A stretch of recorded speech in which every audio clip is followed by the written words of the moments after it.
centro di una bella vallata, dove si trovano due bellissimi laghi, meta di rane e rospi che dopo il letargo invernale si recano per riprodursi.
I rospi scendono dalla montagna, ma per arrivare ai laghi devono attraversare una strada molto trafficata, quindi molti di loro vengono schiacciati dalle auto.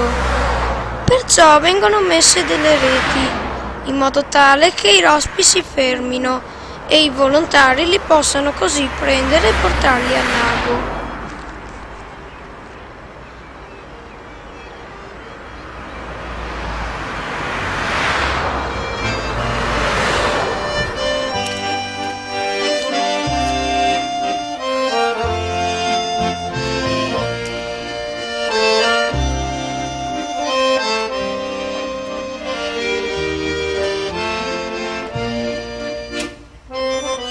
Dopo aver deposto le uova, i rospi ritornano alla montagna e devono di nuovo attraversare la strada, quindi delle altre reti proteggono loro dallo schiacciamento delle auto.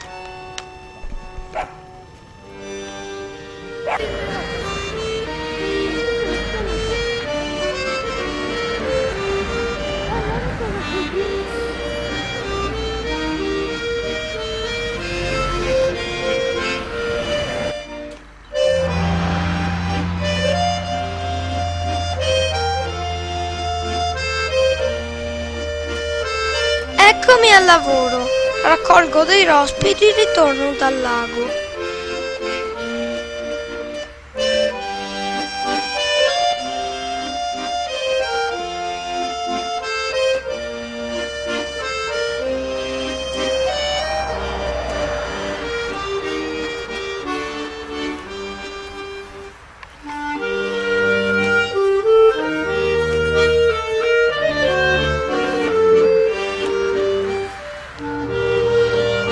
Questo è un piccolo rospo femmina di circa 2 anni.